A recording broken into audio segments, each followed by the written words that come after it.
My name is Peyton Rhoda. I'm an Emerson College student, and every day I pass this building behind me, and I'm wondering what goes on in there, what purpose does it serve, what happens? And I looked it up, and it's actually the Grand Lodge of Masons of Massachusetts. And now the Freemasons are a secretive organization, secret fraternity that has been around in the United States since the 1700s. Matter of fact, every single US president or founding father has been a part of this organization. And those conspiracy theories about what do they do, who do they serve, what's their purpose? And I was granted all access to this building behind me, going through many floors, discovering what the Freemasons are all about. And what I've discovered is that the Freemasons, the most secretive organization in the country, keep their secrets pretty well.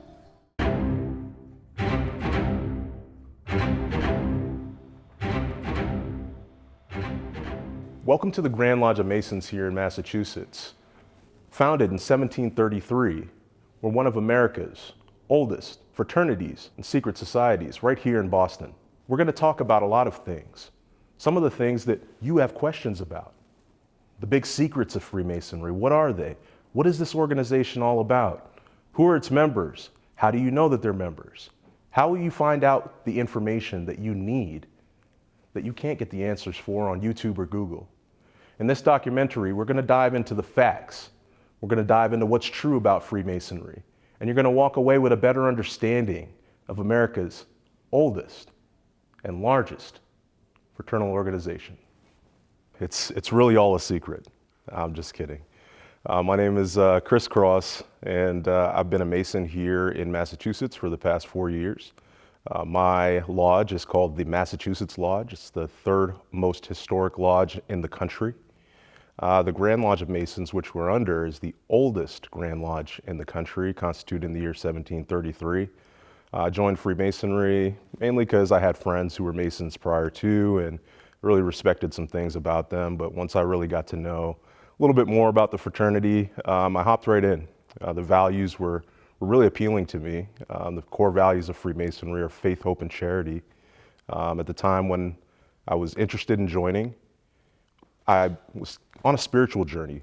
I had just been baptized and had just really dug into my faith, and it just seemed like a great organization.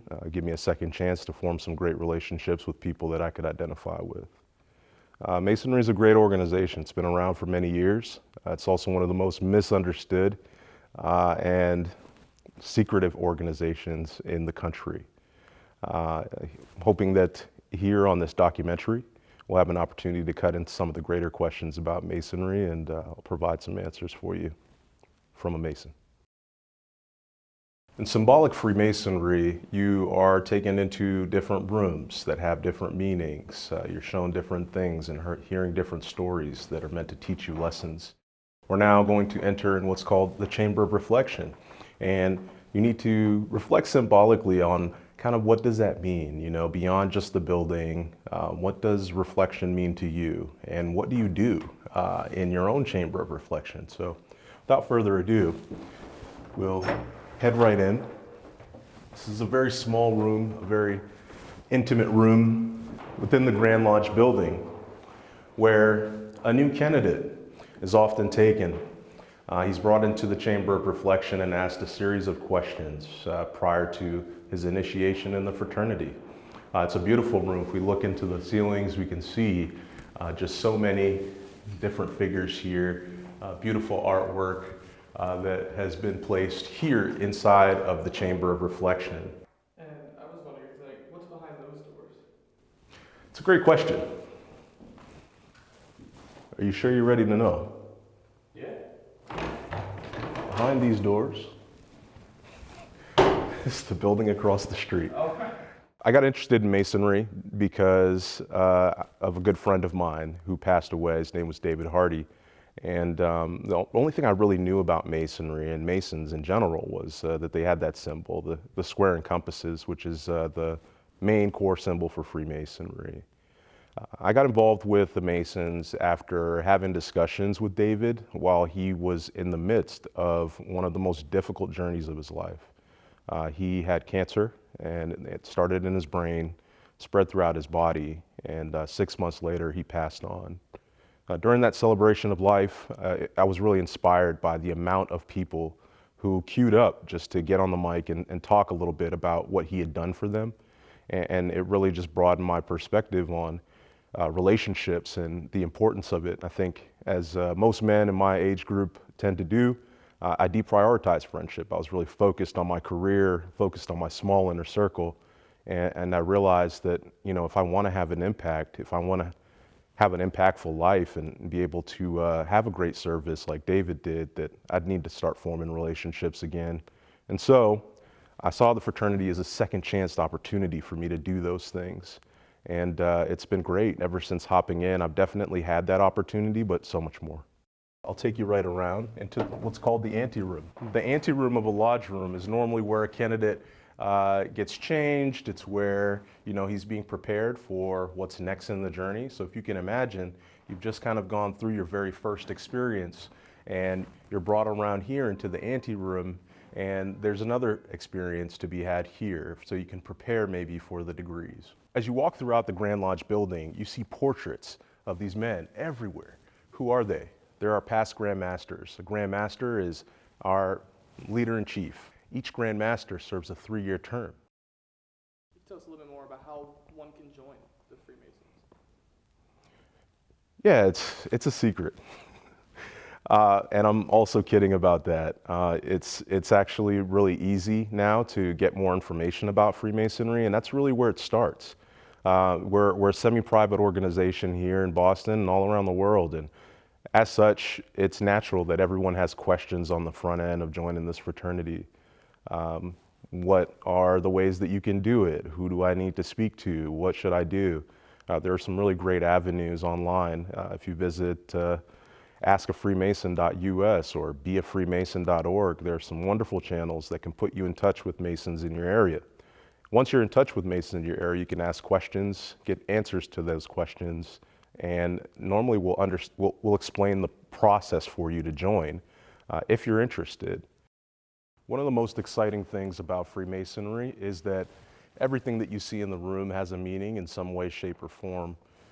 Just here in this corner, we see a portrait of Dr. General Joseph Warren, a Revolutionary War general who led the troops in the Battle of Bunker Hill. And the statue beneath him signifies that hope, which is the woman holding the anchor. In the other corner of the room, we find General George Washington, who is our first American president. Beneath him, a statue of a woman holding a cross, making a gesture, reminding us that our faith is always tied into our integrity. Here in the center of the room, we find one of the most important pieces to Freemasonry. In Masonry, we call it the volume of sacred law. The volume of sacred law serves as a rule and guide for each one of our brothers. For a Christian man, the Holy Bible would be his volume of sacred law. For a man who follows Islam, the Holy Quran, etc., etc. But it's so important. This is always a centerpiece here within Freemasonry, sitting in the center of the lodge with a very special meaning. One of the more popular Masons in America, Benjamin Franklin. He was the Grand Master of Masons in Pennsylvania. Beneath him, a statue of Athena, crown on the top of her head, signifying wisdom. The spear, signifying the sharpness of the tongue, and that we should always remember to speak with wisdom. And here we have General Lafayette. He's a Mason from France and was integral in the revolutionary time in putting together funds, and he was very charitable. Beneath him, the statue of the woman and child, signifying charity. You can find many Grand Masters here, but especially in Massachusetts, we have a very rich history of revolutionary history. We find here Most Worshipful Brother Paul Revere, pictured just here, Grand Master of Masons in 1794. There's so many different things about this room that make it interesting. We also have what's called the ashlars. We have a stone, one stone is rough, one stone is perfectly hewn, and this is a symbol of transformation. As we all start rough, as we build our character, we're meant to move from one stone to the next, therefore making our character much better. There's many things that you can learn about Freemasonry, many of them of which you'll need to be a Mason to learn. But the most important thing for someone who doesn't know about Masonry is that we value high character here. Again, the values of faith, hope, and charity ring true in almost everything that we've seen in the building so far. And that's who we are, and that's what we're about. Faith, hope, and charity are some of our core values, and we really believe that those are the core values that make up a good person. So thinking of yourself, the structure of you, what's at your foundation? What are your core values? There are hundreds and hundreds and hundreds of core values that people can build their lives on. But as Masons, we chose faith, hope, and charity to try to better ourselves as men, as people, as citizens. And so faith in God is something that's really important here. Being that it's something that we place a high emphasis on, every Mason that is a Mason must profess a belief in God. No atheist or agnostic person can be made a Mason.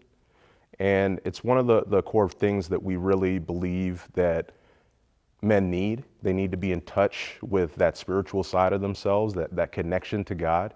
And furthermore, to be active in building that relationship and getting closer to God through whatever faith background that you want to come at it from. So we have brothers who follow Islam and their book is the Holy Quran. We have brothers who are Hindu and they follow the Vedas, they follow the Bhagavad Gita. We have brothers who are Christian, follow the Holy Bible and use it as a tool in order to practically improve their lives.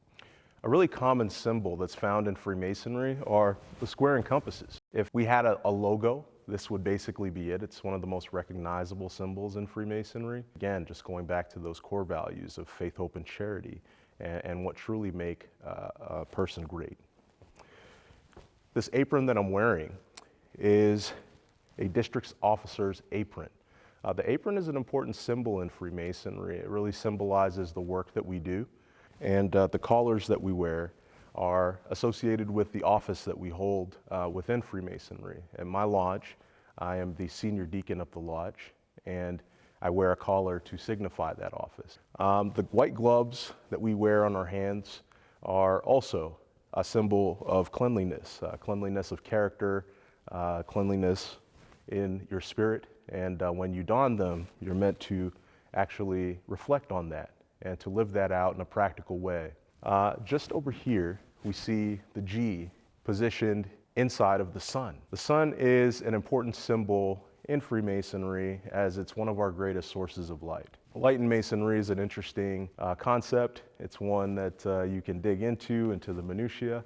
But I would charge you, look up the word light in the dictionary and dig into it a little bit deeper to find some of those things that can be learned about that word. And within this representation, the G stands for God, or Great Architect. Here we have our Scottish Rite Theatre. Scottish Rite Freemasonry is like grad school for Masons. Just within this theater, just looking at some of the features, we see the crests going around the tops of the rooms. These harken back to those medieval times at which Freemasonry found its beginnings. One thing that's very interesting about the walls here is that everything is hand painted. The fact that someone took their time to put this whole room together by hand painting everything, all the teeniest details, is one of the more amazing things that we see restored and preserved here within this room. It's just amazing. Some of the things that you'll find within the Grand Lodge building that you just don't see anymore. The tops of these rooms, all done in gold foil, real gold. This is an amazing theater. The entire theater is also state-of-the-art as well. The whole room is hot mic'd, so the actors don't need to be mic'd up. We have a production station behind, and behind the curtains, there's an LED screen that spans the entire length of the stage. It's one of the more interesting things here. You dive into these different mediums of art. You have, the visual side of things. You have theater, which is something that I wasn't very familiar with until becoming a Mason. You also have rhetoric, grammar, lectures, these types of things. You're diving into all these different kinds of mediums to grab onto those moral lessons, to find more practical ways that you can improve your life. When we speak about hope, I really want to bring it back to David's funeral. Honestly, it was inspiring, and I was inspired by his life and the way that he gave to others, gave of his time, gave of his resources, and the reward that he got for that. I think that we should all hope to have a greater impact, to do something that benefits someone other than ourselves, to spend our time in some way, shape, or form, or just a fraction of it, doing something for someone else that would really matter.